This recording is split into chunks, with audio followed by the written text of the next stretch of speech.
aşağıdaki kuyruk.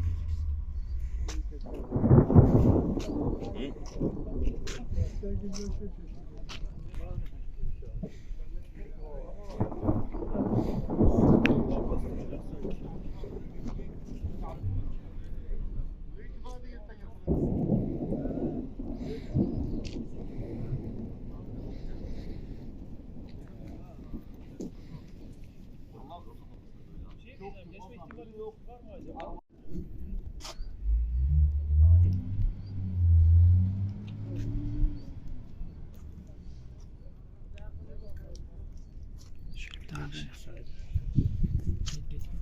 kuyruk aşağıdaki kuyruk.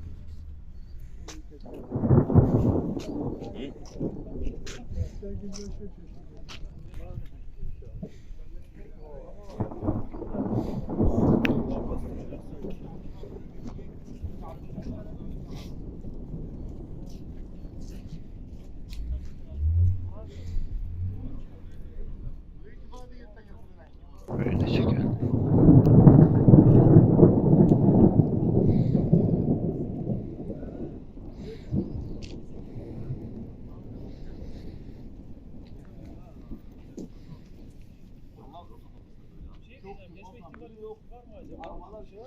Erof'tan Şırnak'a gidiyoruz.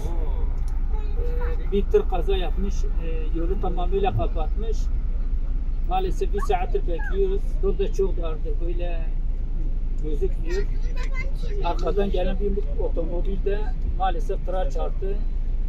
Bir kadın da yaralandı. Bir saattir vinci bekliyoruz, gönderecekler, o da gelmiyor. Mağdur bir şekilde bekliyoruz. Bir selamet evden.